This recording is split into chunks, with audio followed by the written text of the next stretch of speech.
Hey guys, back. Happy New Year's to you. Hope you guys are feeling well. Probably not a whole lot of you watching this because you stayed up so late last night. But I hope 2022 is a better year for you than 2021. 2021 was an interesting year. It really was. I'll share a little bit more about that when we get to next week's video, which is going to be my net worth update. And I'll share with you more of my goals, plans, what I'd like to see in 2022, some of the challenges I think that I'll have. And I'll talk more in depth about 2021 and how this affected all of us, right? What I've learned is that it affected some people in obviously a bad way, but in other ways it was a blessing in disguise to others. So we'll get into that a little bit more next week. But this one, last Retire with Less paper portfolio series for 2021. We've been doing this for almost a year and a half now, and I'm happy to say that it's successful, guys. A lot of people, I say this every time, right? This is like my PSA for for the month, and they say you can't retire until you have millions of dollars, and it's absolutely false. Especially, there's caveats to that, right? Why would you need $1 million if you're used to living on 36 grand a year, right? If you're living on 36 grand a year, $1 million, even without investments. Now, of course, we're not talking inflation and stuff, but 36 grand a year times 20 years is $720,000. Of course, you're going to have investments. You're going to have Social Security. You're going to have probably some side hustles, all that. So, this talk about needing $1 million or a million, some say $1 million is nowhere near enough. And I think this series really puts a challenge to that. It also encourages and it also shows the power of options. Now, the first thing people hear when they hear options is dangerous. That's the first thing they hear. And it doesn't have to be. I would say that especially for us in the lower income bracket or the lower earners of the world, learn this stuff. I mean, even if you only, it could be just a side hustle type of thing, right? Or it could be a big chunk of your retirement income every month, like this series is proving. Now, those who don't know, this is a paper portfolio with a strategy of options, simple options, cash secured puts, covered calls. That's it. Nothing crazy, no complicated back ratios and reverse calendar diagonal jade lizard junk. I'm not calling those strategies junk. What I'm saying is it could be extremely simple to do. And I started this paper portfolio over 18 months ago with $250,000 to see if I can generate around 26. We changed it to 2,600 with inflation. We're probably gonna have to change that here pretty soon to something a little higher, but $2,600 a month, right? We've been successful at it. Now that's a good chunk of change. Now you add in, maybe you got a side hustle, maybe you're on Social Security, and you're making some good money here, right? For those that are the lower to middle income earners, right? You know, if you're making $40,000 to $50,000 a year, that's your annual income from your job. You're not living on $40,000 or $50,000 a year. You got to minus taxes and all that stuff off of there. So you're probably living, if you're making 40 grand and you're actually living and whatnot, you're probably living on, you know, 3 grand a month. No, less than that. If you're making 50 grand, minus taxes and all that, I'm just making up numbers. Just knock off 20% of that. You're living on 40 grand. So it's simpler than what the experts will have you to believe. Why is that? Mainly because they need us to continue working to support the machine, right? That's why I say, oh, full retirement age, you know, wait till you're 70, we'll give you a bonus. You really want to work till you're 70 years old? I mean, there might be some things that you enjoy doing until you're 70 years old or even beyond. But if you don't like your job, if your work and your job is not passionate to you, if it's just a way to put food on the table, then you know, that's not, to me, that's not happiness, right? Because you're not free. You're not free. So enough of my ramble, enough of my PSA.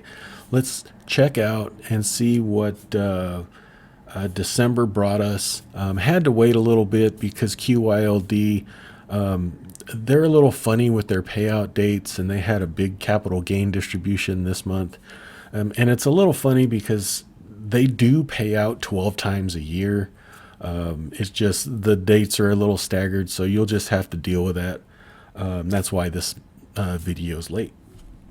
So let's get going. So those who don't know, we got started with $250,000, and in the beginning we started with covered calls, buying a bunch of stocks, selling covered calls to get the money, and that proved to be a little bit more work than I wanted this series to be. I wanted it to be simple. So what we ended up doing was changing that around and doing cash secured puts and covered calls on indexes. And then on the other side, there's two portfolios here, two strategies. One side is indexes with cash secured puts and covered calls. And the other side was just QYLD only, right? You took your $250,000 and put it in QYLD and generated your income that way. Now, everybody knows I'm not a fan of doing that on the QYLD side, and I'll explain why when we get to that side. But on this side, we are selling cash secured puts on two indexes. One is TNA, which is a XXX leveraged Russell 2000 index fund. And everybody's going to say, oh, that's dangerous because it's, you know, it's leveraged. Okay. It's just, I don't see it as dangerous. It's just a tool. Okay. And also the QQQ, which is the NASDAQ 100 ETF or index. And I also threw in here, this was a little controversial because I threw in RYLD as well. That was just to give us a little base of income every month. I haven't took that out, and I don't think I will, because this is actually something similar to what I'm actually going to be doing this year. And we'll talk about more of that next week and in the net worth update, in the actual portfolio update. So this week, or this month, I should say, we ended up selling 4 contracts on TNA with a strike price of $55. Now, I did these back on December 17th, I believe it was. Typically, QYLD would have already paid out, and that's why I had to delay this. So what you're seeing here is nowhere near what you can get for it now, because we've had this run up in the market since then. But 4 contracts, strike price of $55. So that means if TNA were to fall to $55, we would have to buy it at $55, even if it fell to $35, so we would still have to buy it for $55. It's currently selling for $85.14, so it's going to be a while before we get to 55 if we ever do. Now, for that obligation of us needing to buy this at 55 if it gets there, we were paid $280 per contract. So we sold 4 contracts. Each contract consists of 100 shares. So we would have to buy 100 shares at 55 bucks if it reached 55 bucks, which would cost 22 grand. So we need to put that 22 grand aside so it's secured by the cash. You don't spend it. It's you still have the cash, but it's kind of like it's set aside for that purpose in case TNA gets to $55. And for that, you got $280 in income per 100 shares or per contract, because each contract is 100 shares. And then on the QQQ, we sold a strike price at $340. So we sold 4 contracts of those, and we got $330 per contract. So if QQQ by the expiration date, which is January 21st, actually, got to 340, we would have to buy 400 shares at $340, and that would cost us $136,000. So we have $158,000 set aside, cash secured for these contracts. And then RYLD paid out a 30.7 cent distribution, and that was for 2,000 shares that we own. So we need an income need of $2,600, and for this month we got $1,120 for those TNA contracts, $1,320 for the QQQ contracts, and $614 for the RYLD distribution, for a grand total of $3,054 in cash deposited in our account, in our paper account. Okay. So we had an income need of $2,600, surplus of $454. So that just went into cash. So if we look here to our cash position, since all of last month's contracts expired worthless, we didn't have to purchase anything. Our cash bucket was $249,466. Now we have to secure the $158,000 for those contracts, those 8 contracts. So that brings us down to $91,000. Oh, and this is plus the $454 in excess here. So we're sitting on $91,920.86 in cold hard cash on the side. Okay. This right there, that point right there is why I totally prefer this side of the coin, right? Having this cash cushion is huge, because even if you were to, have to buy all these 8 contracts out and be assigned, you'd still have $91,000 in cash, and you need $2,600 per month in income. So even if you made 0 income over here, which you probably still would on covered calls, but let's just say for smits and giggles that you got nothing, right?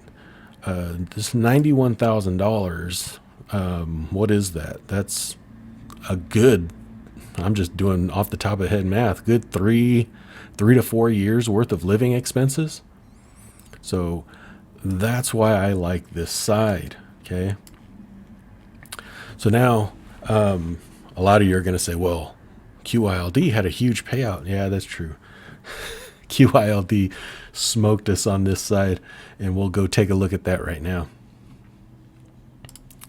So QYLD had a huge capital gain distribution, which isn't ideal because that's a taxable event, but it was still a huge distribution of 49.9 cents, which gave us, because over here we have 12,300 shares, We have the same income need of 2,600. So for 12,300 shares times the distribution amount of 49.9 gave us $6,137.70 for an excess of $3,537.70, which is awesome because we were really hurting for cash on the QYLD side, and so we are now sitting on $4,104.89 in cash.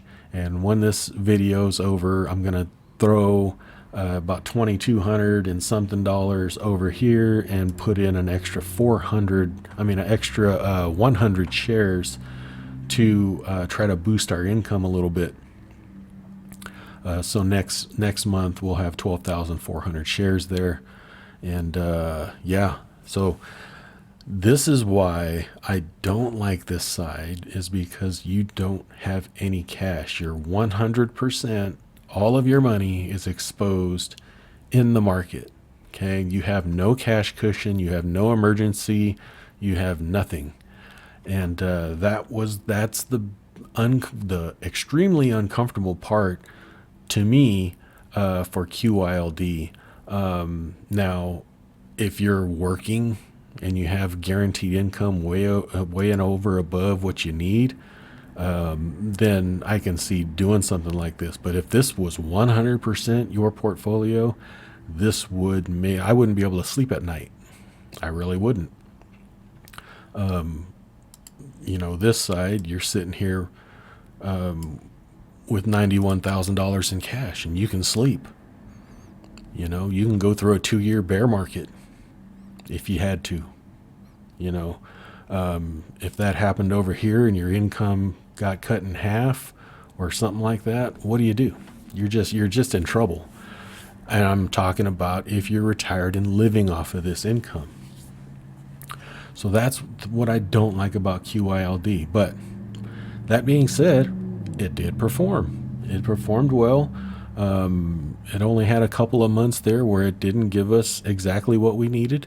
We were cutting it close a couple of times, but that's what it is. I'm going to have to clean this spreadsheet up and get rid of some of these historical numbers here. But what I wanted to show is what each portfolio did for the year. And we're going to have to give QYLD kind of a pass because they're using this $6,000 for 2021. It's, I'm just using the last 12 payments here. $35,000 in income for QYLD for an average of $2,921.70. Of course, that's out of, it's a little out of sync there because of that big last one. I wouldn't count on that because capital gains out of QYLD is really, you probably shouldn't expect that, or you shouldn't think that this is going to be a normal thing every year. Okay. So, but still $2,900 a month average off of, a beginning investment of $250,000. Not bad at all. What did the QQQ and TNA side do for the year? They did $34,364.09, so a little less than QYLD for an average of $28,63.67. But there was no real outlier here where it skewed the numbers a little bit. But I'd take this side all day long over the QYLD side. I know there's a lot of people out there that don't agree with me, or think that, there was somebody that said I'm teaching people to be dangerous, and no, I'm not. This $91,000 in cash would make me sleep very well at night, knowing that, I'm covered in case of a market crash, and I can still live month to month and go on as normal. So there it is. Final retire with less paper portfolio, $250,000 income strategy. We're going to continue this where we are, because, you know, like I've said in the past, I want to continue this until it breaks. I don't want to wish for a bear market, but I'd like to see this go through a bear market and see how you can navigate it, especially this side of it, with the TNA and QQQ having to possibly be assigned some contracts and some shares and things like that, and having to sell the covered calls, possibly having to dig into the cash, right? I'd like to see all of that and you know, see the mechanics of it and how that works out. And I think it'll work out a lot better on this side than the QYLD side, because typically if QYLD were to drop 30%, your income would probably drop close to that. So what do you do there? You're just kind of stuck and in trouble. So that's all I have, guys. Tune in next week where I do the net worth update, and I'll start talking about how I'm going to do this kind of something similar to this in my net worth update this year. We'll talk about 2022. We'll talk about how 2021 was a curse to some, but a blessing to others. So it's really interesting how 2021 has played out, and you know, I hope 2022 is better for everybody, better for you, better for your family. Hope you hit your goals, and Happy New Year, and we'll talk to you later. Have a good one. Bye-bye. I am not a financial advisor. The information contained in this video is for entertainment and informational purposes only. It is not intended to be investment advice. Please seek a licensed professional for any investment, tax, or legal advice. Thank you.